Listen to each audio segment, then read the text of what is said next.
selamat hari Selasa dan tentunya selamat bergabung kembali di Kamu Bisa Karya Mulia Bisnis Luar Biasa.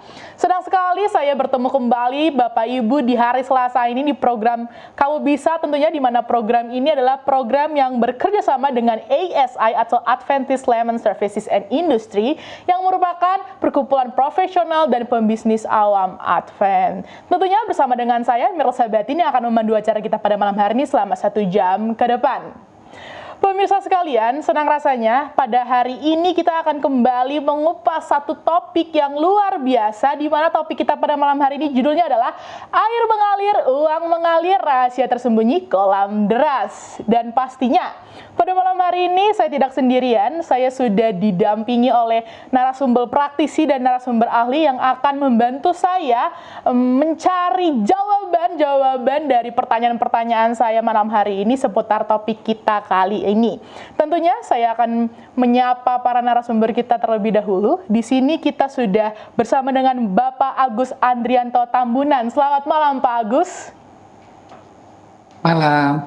Selamat malam Pak Agus, terima kasih. Di sini juga kita sudah bersama dengan narasumber ahli kita. Di sini ada Ibu Angeli. Selamat malam Ibu Angeli.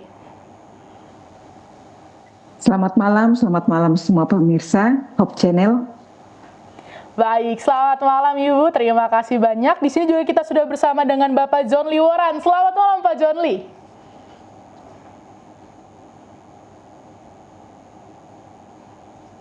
Oke, baik.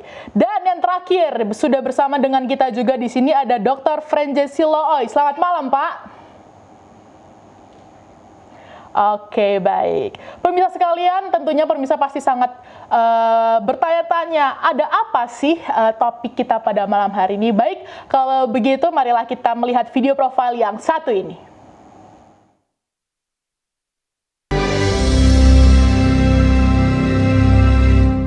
Haji Sardianto, 55 tahun, selain bekerja sebagai peneliti pada satu lembaga perusahaan internasional, salah satu kuota saya dalam pematisan budidaya kolam ikan saya jerat. Semoga dari pengalaman ini dapat bermanfaat buat teman-teman yang ingin melakukan kegiatan sejenis. Terima kasih.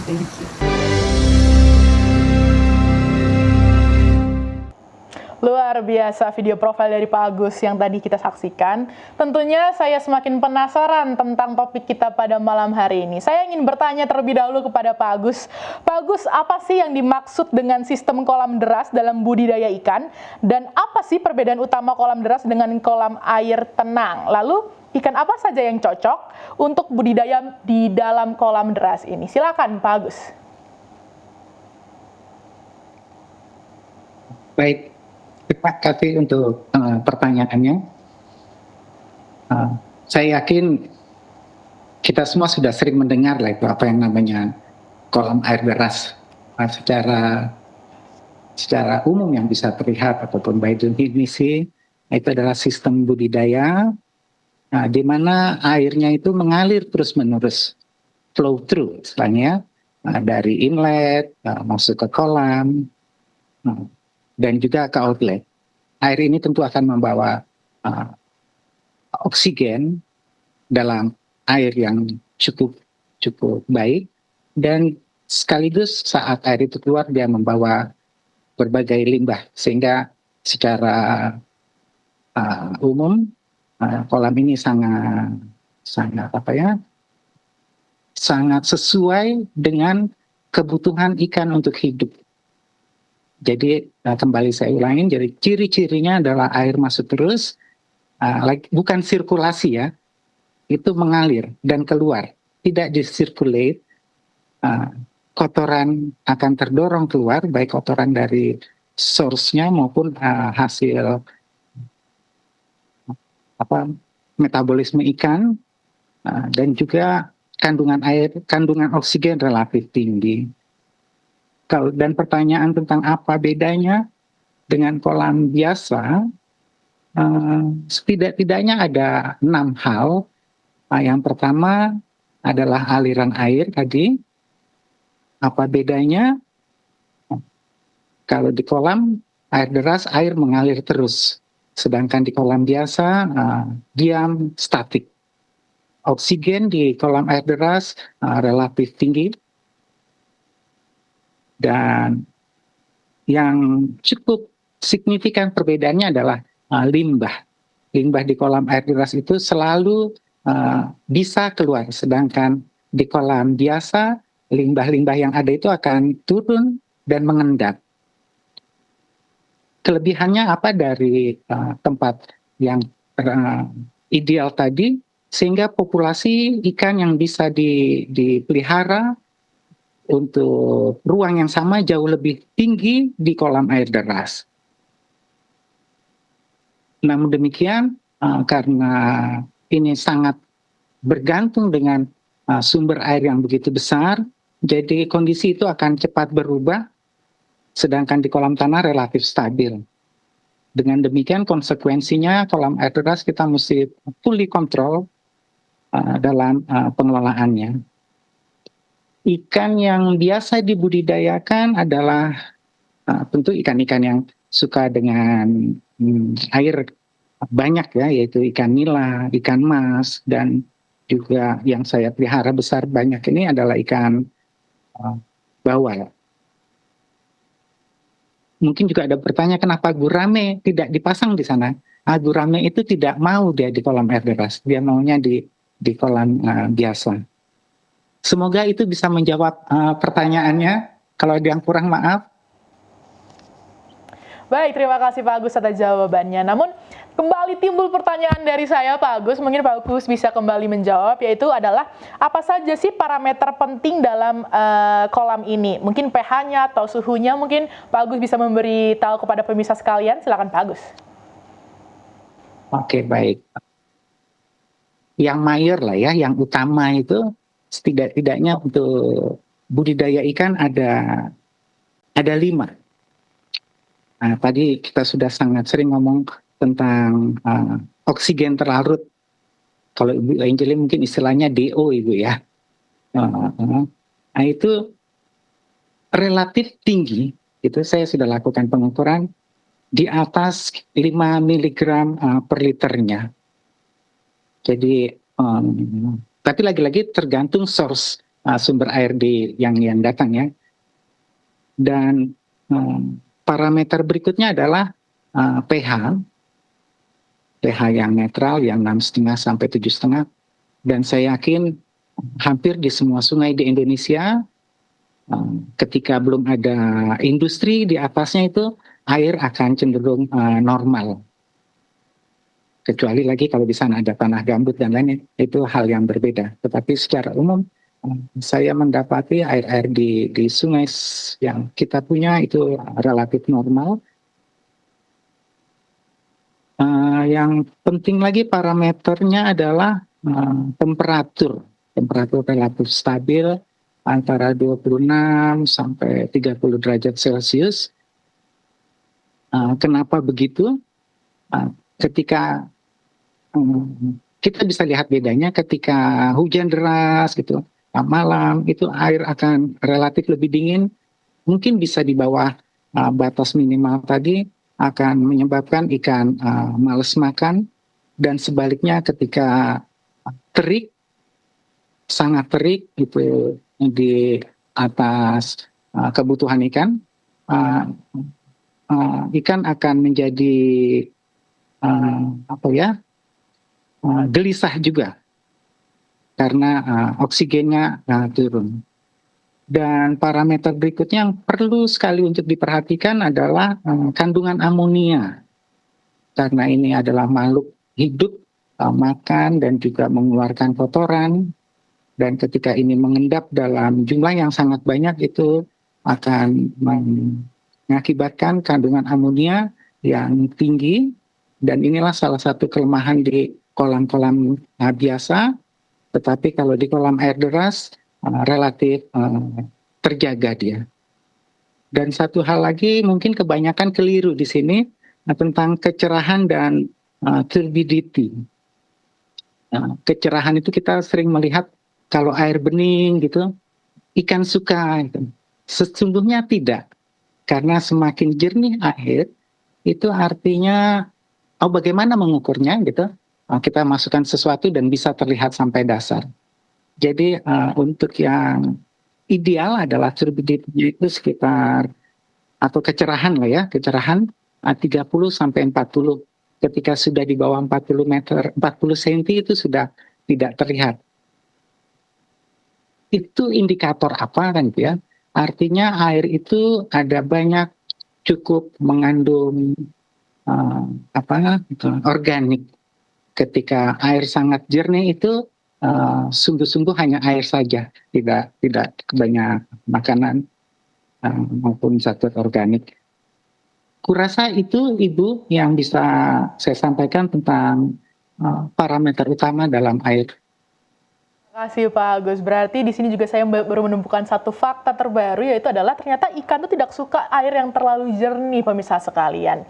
Dan mungkin bisa menjadi satu pertanyaan kembali Pak Agus, yaitu adalah apa sih kesalahan-kesalahan umum pemula-pemula nih yang ingin budidaya kolam deras? Mungkin Pak Agus bisa memberikan penjelasan terhadap itu. Silakan Pak Agus.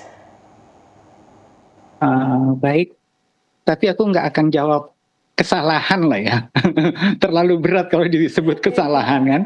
Nah ini memang budidaya ataupun usaha itu adalah proses yang terus dilakukan. Bukan salah lah, keliru mungkin atau kurang tepat gitu ya.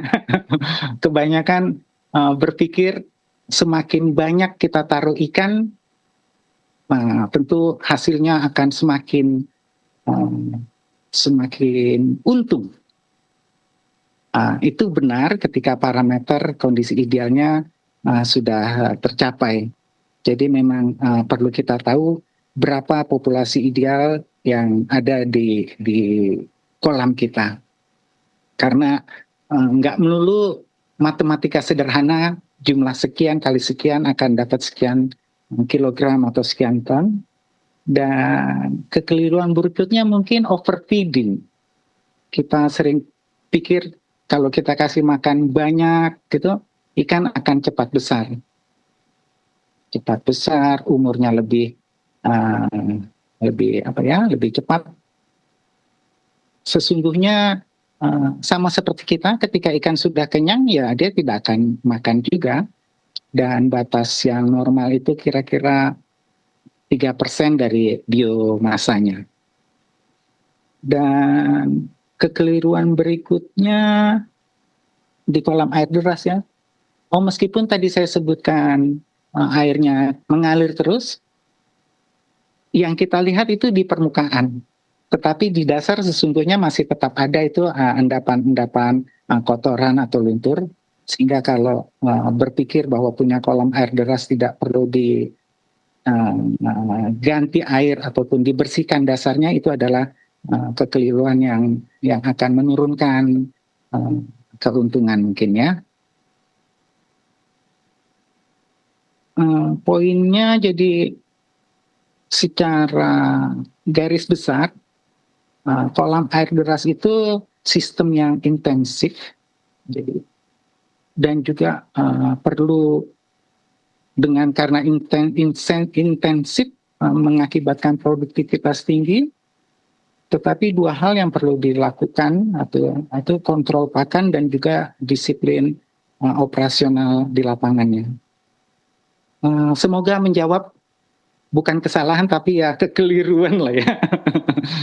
Baik, terima kasih Pak Agus. Pemirsa sekalian, banyak sekali berarti yang perlu kita perhatikan ketika kita menjadi pemula nih untuk pembudidaya air kolam deras ini. Tadi yang sudah disebutkan oleh Bapak Agus, banyak sekali do's and don'ts-nya yang harus kita perhatikan. Terima kasih sekali lagi Bapak Agus atas penjelasannya. Tentunya saya ingin kembali bertanya, namun kali ini saya ingin bertanya kepada Ibu Angeli. Ibu, apa sih dalam sistem kolam deras ini, apa faktor paling krusial yang sering diabaikan oleh pembudidaya pemula, tetapi justru sangat menentukan keberhasilan dalam pembudidayaan air kolam deras ini? Silakan Ibu Angeli. Ya, terima kasih. Faktor yang sangat krusial yang mungkin diabaikan oleh pemula, yaitu bahwa kolam air deras ini harus ada sepanjang tahun. Tuh. Ya, kadang kita berpikir bahwa kolam air deras ini kalau kalau sepanjang tahun mengalir terus bagus. Tetapi pada saat musim kemarau bagaimana? Nah, ini harus menjadi pertimbangan juga. Jadi untuk melakukan pembudidayaan di kolam air deras harus memastikan bahwa kita memperoleh sumber air itu secara menerus di sepanjang tahun. Mungkin itu saja dulu. Terima kasih. Terima kasih Bu Anjeli. Saya masih mempunyai pertanyaan untuk Ibu Anjeli, yaitu adalah dari sisi kualitas air dan fisiologi ikan, bagaimana pengaruh arus air terhadap pertumbuhan dan kesehatan ikan, Bu? Ya, baik, terima kasih. Untuk arus air ini, ya, seperti tadi sudah disampaikan oleh Pak Agus bahwa kita harus membeli ikan-ikan yang menyukai air deras, ya. Dari air deras itu akan membawa oksigen yang banyak, kandungan oksigen terlarut yang biasa kita sebut DO. Ini sangat penting, ya, menjadi penting pada budidaya kolam air deras. Kemudian untuk kesehatan ikan, seperti juga sudah disampaikan oleh Pak Agus bahwa dengan adanya air yang mengalir, pengendapan feses ataupun sisa pakan itu tidak ada. Ini sangat baik sekali karena mengurangi ikan yang terkena penyakit. Tuh. Jadi feses, kemudian pengendapan pakan, ini kan tidak ada pada kolam air deras. Ini membuat ikan ini lebih sehat dibandingkan dengan, mungkin demikian. Terima kasih. Baik, terima kasih Bu Anjeli atas penjelasannya. Dan ada satu pertanyaan yang mungkin paling ditunggu-tunggu oleh pemirsa sekalian tentang kolam air deras ini. Saya ingin bertanya kepada Pak Agus, berapa sih Pak modal awal untuk memulai usaha kolam air deras ini, Pak Agus? Ini pertanyaan terlalu dalam sebenarnya. Maksudku terlalu dalam, agak jauh gitu ya. Jadi memang saran saya sebelum masuk ke berapa modal awal gitu, calon pengusaha ini atau calon petani ini perlu belajar lebih dahulu. Bagaimana caranya gitu?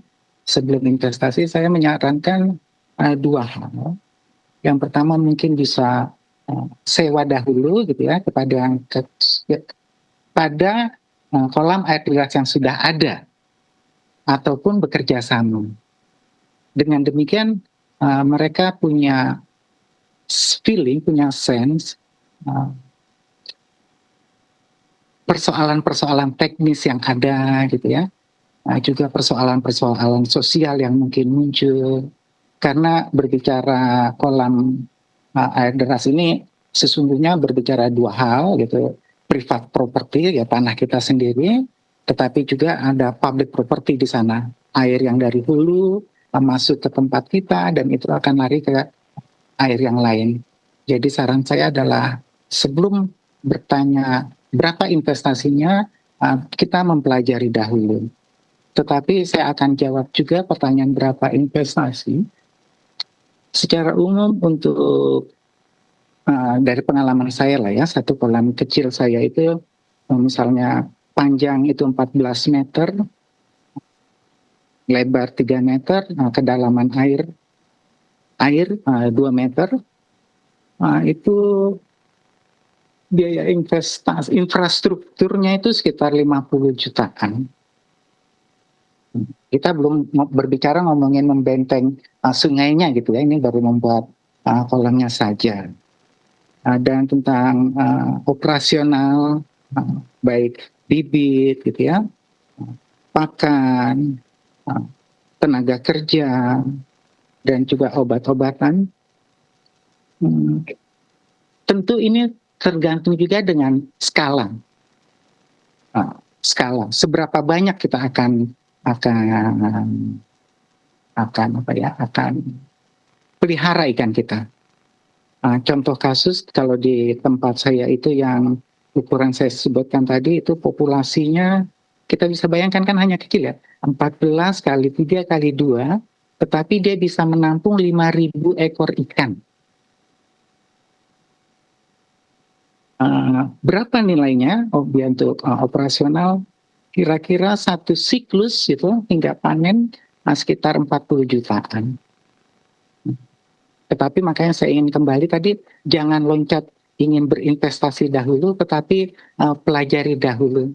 Sehingga yang Ibu Angeli raise tadi, apakah ketersediaan airnya sepanjang tahun ada?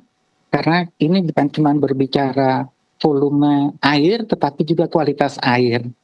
Nah, ketika kita udah confident gitu, barulah kita bisa bull atau not bull. Semoga bisa menjawab pertanyaannya. Maaf agak panjang. Luar biasa, terima kasih Bapak Agus atas penjelasannya. Mungkin pemirsa sekalian di rumah sudah mulai mengetahui nih perlu membutuhkan biaya berapa atau membutuhkan budget berapa untuk membuat bisnis dari ikan atau dari kolam deras ini ya. Pemirsa sekalian, di mana juga saya saat ini sudah mengingatkan pemirsa sekalian yang memiliki pertanyaan seputar topik kita pada malam hari ini. Pemirsa bisa langsung saja mencantumkan pertanyaan pemirsa di kolom komentar media sosial Hope Channel Indonesia atau langsung saja ke nomor call center Hope Channel Indonesia.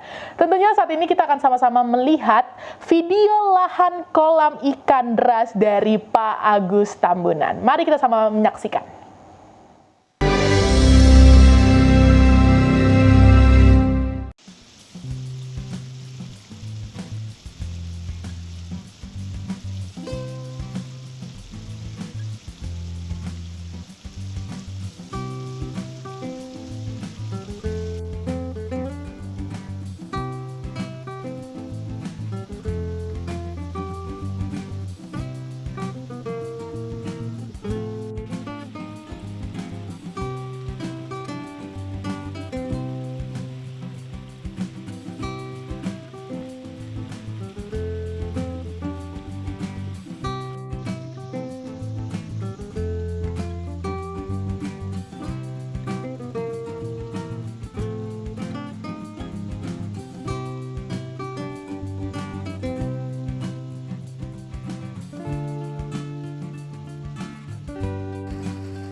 Luar biasa sekali video yang tadi kita lihat barusan adalah video dari kolam air derasnya Pak Agus Tambunan, di mana saya melihat ternyata banyak sekali ikan-ikan yang ditampung dalam satu kolam saja, banyak sekali ribuan ikan yang ada di dalam kolam tersebut. Lalu saya ingin kembali lagi bertanya kepada Pak Agus. Pak Agus, apa sih dampak lingkungan dari penggunaan air terus-menerus dan bagaimana jika sumber air ini tiba-tiba terganggu? Silakan Pak Agus.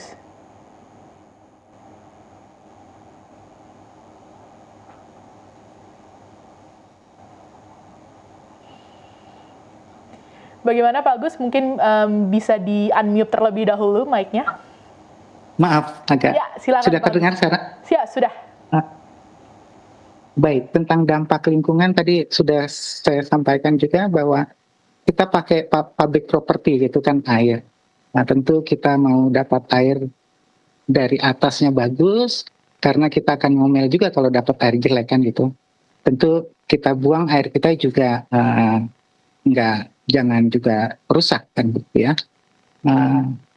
Dan kita pinjam aliran air sungai. Gitu. Jadi sesungguhnya apa yang terjadi dengan terus lagi kita perlu pikirkan di bawahnya itu apa gitu ya. Sesungguhnya kalau disebutkan adanya kolam air deras ini, kita pinjam air sungai dan apa keluaran dari air dari tempat saya. Tentu tadi Ibu Angeli sudah sampaikan sisa-sisa makanan, kotoran, amoniak, nitrit. Tetapi sesungguhnya karena di bawahnya itu digunakan untuk pertanian, itu justru memberikan dampak yang bagus. Karena keluaran air dari kolam saya itu membawa banyak sekali kandungan organik. Nah, jadi kita sebutlah biodiversitas mikro di sungai itu akan lebih ada, dan ketika ini digunakan ke pertanian, ada kandungan organik justru menguntungkan, memberikan kelebihan untuk ya, di pertanian. Kurasa itu, tetapi memang ketika ada apa kita sebutnya kecelakaan, kondisi air tidak ideal seperti Ibu Angeli sampaikan tadi, ketika airnya sedikit kan gitu ya, kualitasnya jelek, tentu kita jangan juga menambah kotor air itu. Kita hentikan pakan-pakan sehingga kotoran yang keluar dari tempat kita nggak terlalu mengganggu. Jadi, dan ketika sumber air terganggu, tadi gitu ya pertanyaannya di air turun, tentu kita perlu mitigasi. Karena ini investasi yang sudah cukup tinggi, kita jangan loss lah gitu ya. Kita perlu lakukan tindakan-tindakan tertentu ya. Kita perlu juga persediaan pompa air. Kebetulan di tempat saya ada tandon air besar. Jadi ketika air kurang, kita sudah bisa naikkan dan dia akan jatuh di kolam paling depan. Itu akan mensirkulate, membantu lah, menolong. Dan ketika hujan deras, tadi sudah saya sampaikan juga, itu akan mengakibatkan pH turun, temperatur turun, ikan stres. Kita perlu lakukan tindakan-tindakan tertentu. Semoga menjawab pertanyaannya tentang dampak lingkungan. Bagus atas jawabannya. Lalu timbul kembali pertanyaan dari saya, bagaimana jika ada cuaca ekstrim? Apa pengaruhnya? Apakah ada hal yang harus diantisipasikan, Pak Agus?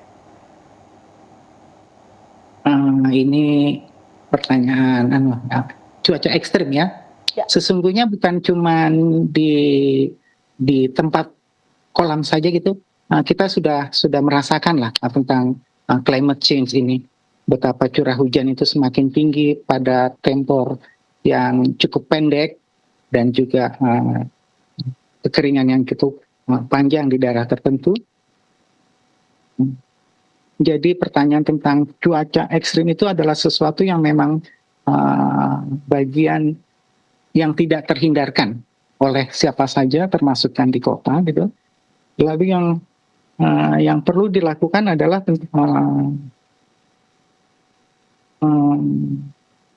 bagaimana ya saya sampaikan,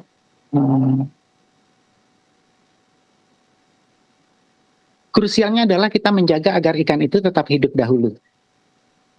Yang ketika kita yakin ikan tetap hidup, tidak ada kematian, kemudian kita pikirkan bagaimana meningkatkan atau menjaga stabilitas produktivitas. Ketika di cuaca ekstrim itu kan pada jam-jam tertentu, di sana kita hentikan kegiatan, kita hanya menjaga agar ikan tetap hidup, dan ketika ekstrim itu udah lewat, panas sangat terik sudah lewat, hujan begitu sudah lewat, baru kita strategi teknis untuk meningkatkan produktivitas. Semoga menjawab juga.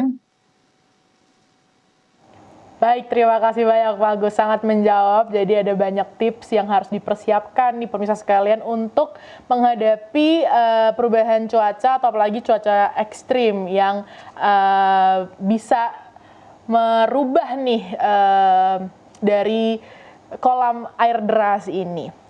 Terima kasih sekali lagi Pak Agus atas penjelasannya.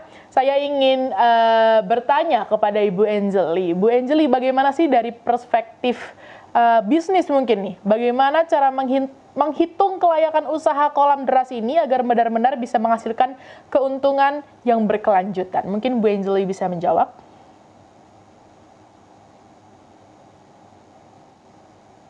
Ya, terima kasih. Mungkin pertanyaan ini lebih ke Pak Agus, karena Pak Agus ini orang yang sudah berkecimpung memang di bisnis ini selama bertahun-tahun. Tapi saya coba menjawab juga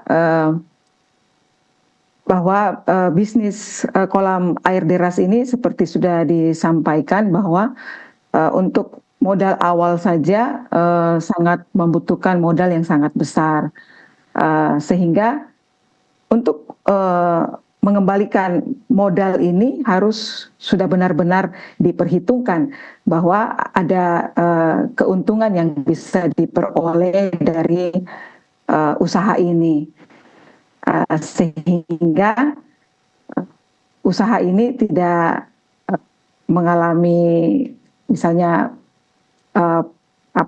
di tengah jalan ya, berhenti di tengah jalan itu. Jadi sudah harus memang diperhitungkan bahwa modal yang dikeluarkan ya itu bisa kembali pada saat usaha ini berjalan. Memang agak berat juga ya, karena saya melihat bahwa kolam air deras ini, khusus kolam air deras ya, ini sangat membutuhkan konstruksi kolam yang berupa beton ya, itu supaya bertahan lama ya, dibandingkan mungkin karena ini kolam air deras, sehingga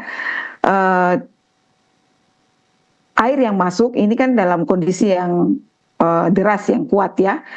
Kalau betonnya itu, kolam betonnya itu benar-benar harus juga didesain konstruksinya yang kuat sehingga dapat menahan arus yang masuk itu. Jadi mungkin bisa Pak Agus mungkin atau bisa tambahkan lagi. Terima kasih. Jadi mungkin Pak Agus ingin menambahkan dari pertanyaan atau tambahan dari penjelasan Ibu Angelie mengenai perspektif bisnis nih, bagaimana cara menghitung kelayakan usaha dari kolam air deras ini. Mungkin Pak Agus bisa menambahkan?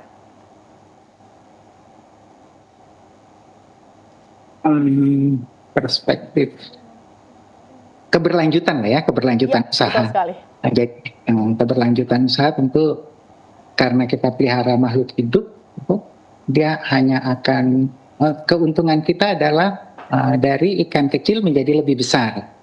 Tentu. Bagaimana menjadikan ikan kecil menjadi lebih besar? Ya kita perlu jaga lingkungan tempat dia hidup, dan juga kita perlu kasih makan yang pas.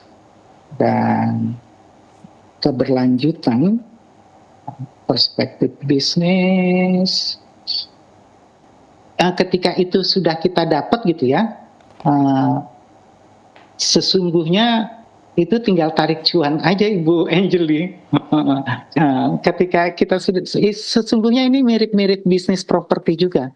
Ketika kita sudah dapat lahan yang sangat ideal gitu, ini tinggal jalan saja.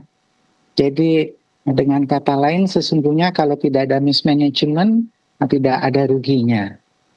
Jadi mencari lokasi yang ideal itu adalah kunci di awal.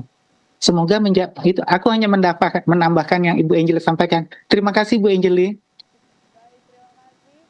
Agus dan tentunya Bu Angelie yang sudah menjelaskan pertanyaan dari bagaimana cara menghitung kelayakan usaha kolam air deras ini. Dan tentunya mungkin Bu Angelie bisa menjawab pertanyaan selanjutnya, ini adalah inovasi atau teknologi apa sih saat ini yang sedang berkembang dan bisa berpotensi untuk mengubah masa depan budidaya dari kolam air deras ini? Silakan, Bu.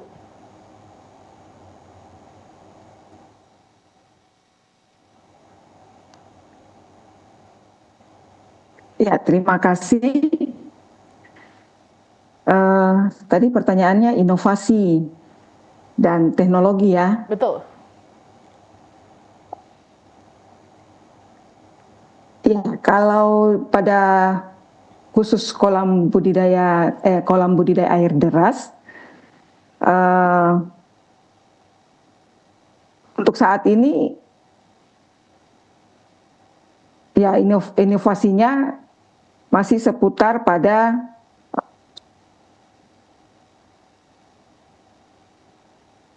kalau melihat kondisi di kolam air deras yang tidak tergantung pada, ya kalau kolam air deras kan tidak tergantung pada pakan alami ya Pak Agus, dia lebih tergantung kepada pakan buatan. Inovasinya di sini ya kemungkinan bisa pada protein pakan yang bagus ya, yang kalau pada pembesaran ya mungkin sekitar 26 sampai 32 ya. Mungkin lain lagi ke indukan.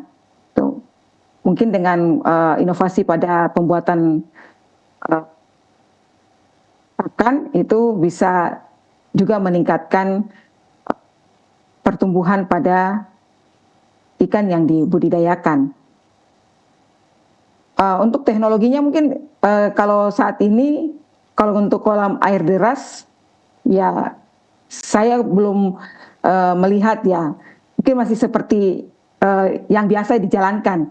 Tapi mungkin dari Pak Agus yang sebagai pembudidaya, mungkin ada inovasi atau teknologi yang digunakan pada kolam air deras. Kalau yang saya tahu yang teknologi yang ada sekarang ini yang pada kolam bioflok ya. Kalau kolam air deras ya mungkin bisa Pak Agus tambahkan kira-kira teknologi apa yang ada yang dipakai pada kolam air deras. Terima kasih. Baik. Pak Agus, mungkin bisa tambahkan. Baik, terima kasih Bu Angeli. Silakan Pak Agus. Menurut saya lah ya, kolam air deras ini sudah merupakan inovasi gitu, karena kita sungguh-sungguh memanfaatkan sumber daya yang sudah tersedia. Maksud saya adalah kita tidak menyia-nyiakan itu, kita memanfaatkannya.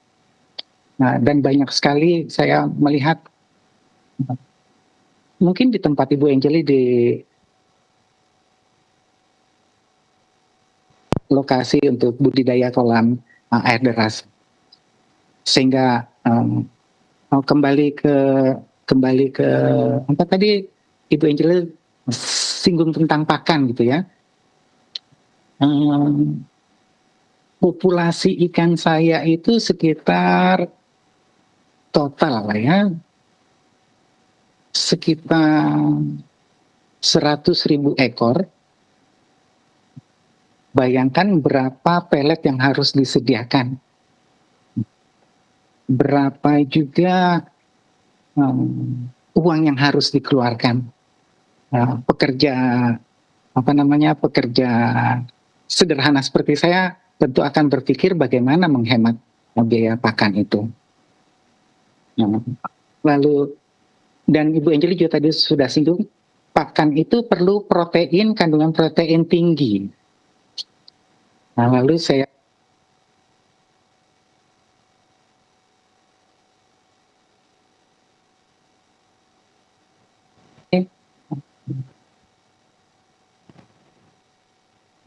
itu saya ambil, saya gunakan untuk tambahan pakan dengan kandungan protein yang tinggi. Kurasa trik-trik kiat bisnisnya adalah itu. Semoga menjawab pertanyaannya. Baik, terima kasih Pak Agus atas tambahannya dari Ibu Angelie. Dan mengenai pakan, mengenai jumlah ikan Pak Agus, menurut Pak Agus sendiri apa yang paling utama dan yang harus diprioritaskan itu apakah lebih harus fokus ke kualitas atau kuantitas ikan dari kolam deras tersebut? Bagaimana Pak Agus?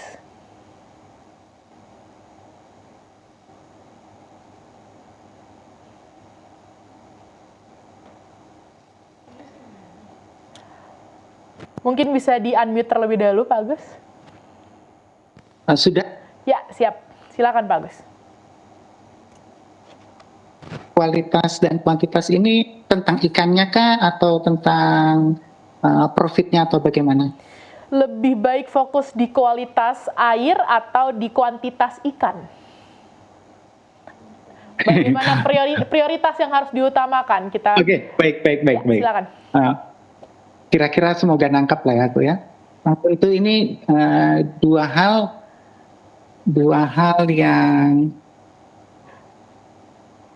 hal yang bukan dipilih salah satu, tetapi ini memang adalah satu bagian yang sama.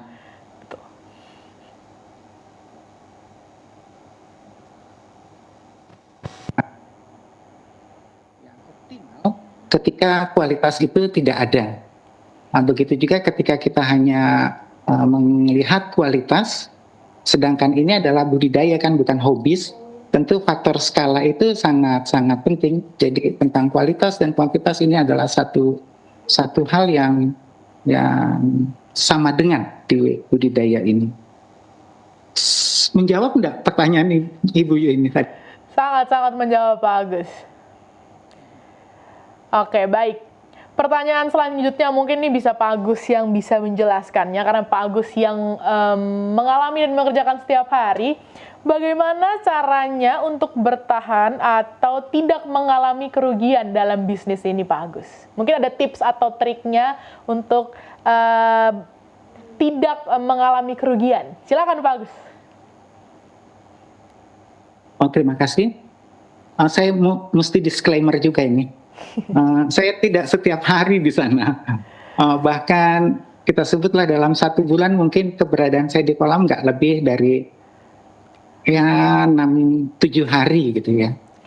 Jadi memang perlu dibangun sistem yang cukup rapi dari depan, sehingga ketika pertanyaan Ibu tentang bertahan saat rugi gitu, justru sebelum rugi kita sudah tahu apa yang perlu dilakukan, dan faktor-faktor yang menyebabkan kerugian itu tentu pertama food consumption ratio gitu ya. Ketika ini berlebihan tentu cost akan sangat tinggi, dan apalagi yang menyebabkan kerugian adalah kematian ikan. Itu akan mengurangi pendapatan. Dan juga ini satu hal yang tidak bisa kita kontrol, harga jual yang fluktuatif. Ketika harga turun itu kan gitu ya, ini di luar yang kita bisa kontrol. Paling kita hanyalah menunda panen ataupun memajukan sebelumnya. Dan hal yang sangat sering terjadi adalah manajemen yang tidak rapi. Nah, itulah yang akan menyebabkan kerugian kira-kira yang bisa saya dapat. Lalu apa yang perlu dilakukan biar tidak rugi? Ketika kita sudah lihat itu tadi saya sudah sampaikan, saya enggak setiap hari di sana, tapi yang mengelola kolam itu juga kasih data, kasih report. Ketika kita lihat ada angka-angka yang loncatnya terlalu jauh gitu, itu sudah alarm buat kita. Kalau loncatnya terlalu jauh itu 1 hari oke, 2 hari ini udah agak serius, ini 3 hari kita sudah perlu lakukan tindakan-tindakan tertentu. Tentu perlu harus evaluasi dan juga lakukan tindakan yang cepat. Satu hal lagi biar nggak rugi, kita perlu lihat cash flow kita. Ketika kita cash flow kita udah nggak dapat gitu ya, udah nggak bisa nutup, kalau dipertahankan akan rugi yang sangat besar. Jadi kita perlu modifikasi bagian mana yang perlu dijual untuk mendapatkan tambahan cash. Dan ketika ada banyak persoalan-persoalan, kebanyakan kita stres dengan ikan kolam yang berpersoalan. Itu kita pikirkan, tetapi yang untuk menjaga ini tetap profitable gitu, kita perlu fokus ke kolam yang baik, yang sehat. Kurasa mungkin itu tipsnya. Terima kasih Pak Agus atas penjelasannya tentang cara bertahan atau bagaimana sih supaya tidak mengalami kerugian dalam pembudidayaan atau dalam bisnis dari kolam air deras ini. Tentunya juga saya tetap mengingatkan kepada seluruh pemirsa, jika pemirsa memiliki pertanyaan seputar topik kita pada malam hari ini, pemirsa bisa langsung saja mencantumkan pertanyaan pemirsa di kolom komentar media sosial Hope Channel Indonesia atau langsung saja ke nomor call center Hope Channel Indonesia.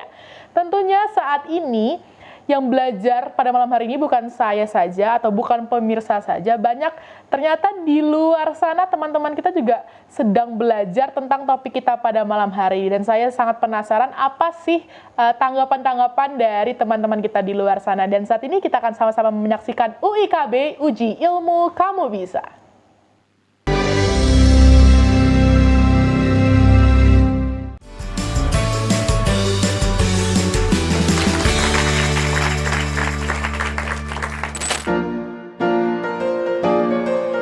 B. Kolam yang dialiri dengan air terus-menerus. Dengan air yang mengalir terus-menerus.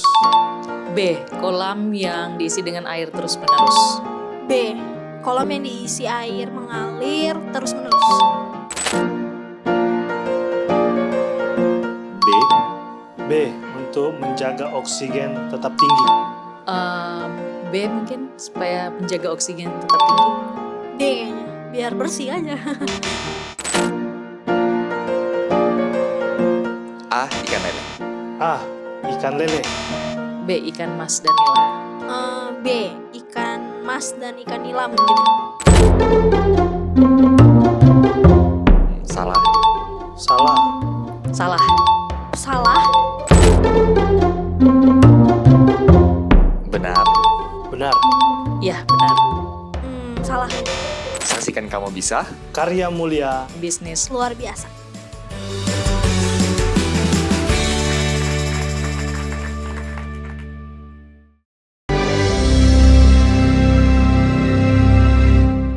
Luar biasa, berikut tadi adalah tanggapan-tanggapan atau tentang pengetahuan air dari teman-teman kita yang di luar sana. Tentunya ternyata banyak ya teman-teman yang sudah mulai tahu dan memahami tentang kolam air deras atau tentang air dan ikan. Dan pada kali ini kita akan mulai membacakan pertanyaan-pertanyaan yang sudah masuk dari pemirsa sekalian. Di sini ada pertanyaan dari pemirsa, yaitu adalah apa sih tanda-tanda ikan yang sedang stres dari sisi fisiknya? Apakah pH air ini juga berpengaruh dari stres ikan tersebut? Mungkin bisa dijelaskan oleh Ibu Angeli?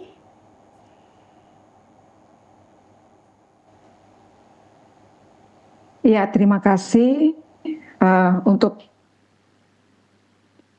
kita dapat mengetahui bahwa ikan itu mengalami stres, ya.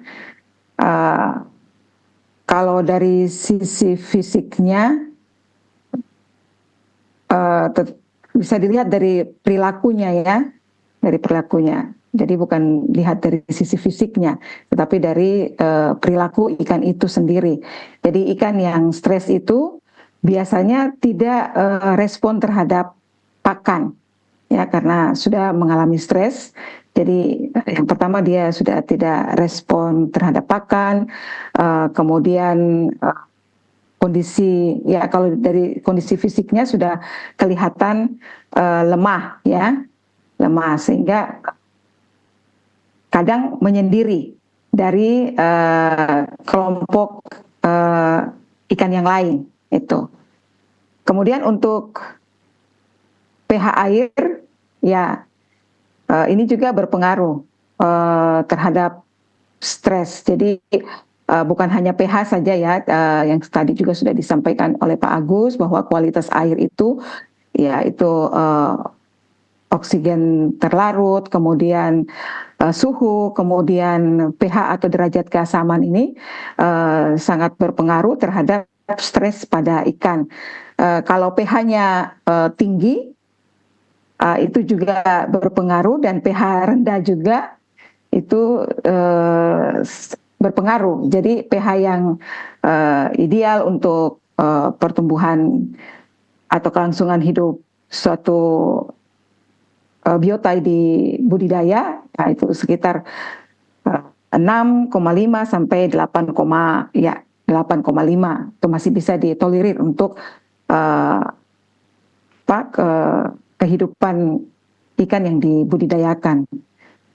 Mungkin itu saja yang bisa saya jawab. Saya kembalikan. Terima kasih. Baik, terima kasih Bu Angelie untuk jawaban dari pertanyaan pemirsa yang tadi barusan. Lalu ada lagi pertanyaan yang muncul, yang masuk. Pertanyaan adalah, butuh alat apa saja untuk membuat kolam deras di rumah? Apakah harus pakai pompa air terus-menerus? Lalu, jika saya tinggal di pegunungan, apakah masih perlu menggunakan alat oksigen? Mungkin ini bisa langsung dijawab oleh Pak Agus. Silakan Pak Agus.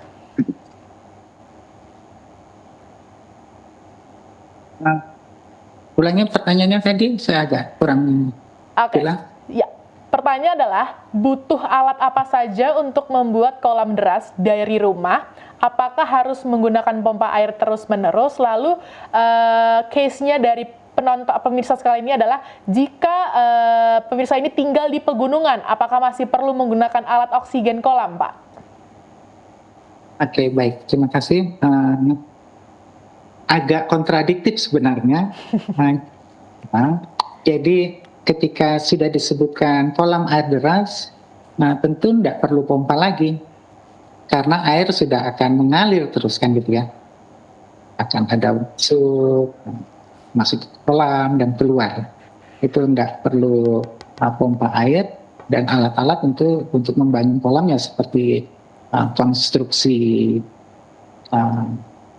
konstruksi lah, alat-alat konstruksi. Dan di gunung, kembali saran saya sih, di gunung pun kita harus, tadi Ibu Angelie sudah singgung, bagaimana kontinu air. Saran saya adalah masuknya adalah di anak sungai orde ketiga. Jadi itu udah kumpulan dari anak sungai.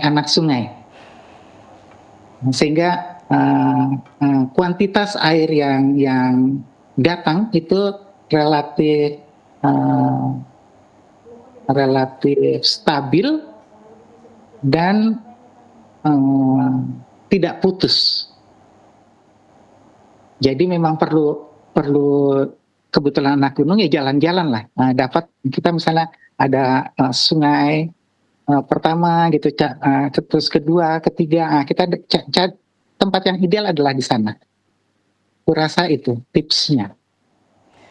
Baik, terima kasih Pak Agus untuk tips and trik dari bagaimana membuat kolam deras dari rumah atau ketika tinggal di pegunungan. Baik, tidak terasa pemirsa sekalian, kita sudah ada di penghujung acara. Namun sebelum kita berpisah, saya ingin sekali mendengarkan closing statement singkat nih dari para narasumber yang sudah hadir pada malam hari ini. Mungkin bisa diawali dari Ibu Angelie. Silakan Ibu Angelie, closing statement singkatnya.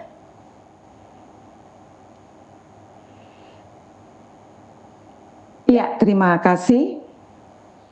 Mungkin dari saya, jika ingin memulai suatu usaha, ya usaha budidaya ataupun apa saja, kita bisa memulai dari yang kecil dengan tetap konsisten, sehingga kita dapat berkembang menjadi suatu usaha yang lebih besar dan berhasil. Mungkin itu saja, terima kasih. Baik, terima kasih. Kita harus konsisten kalau kata Ibu Angelie. Selanjutnya dari Pak Agus, silakan closing statement singkatnya Pak. Saya sangat setuju sekali dengan Ibu Angelie.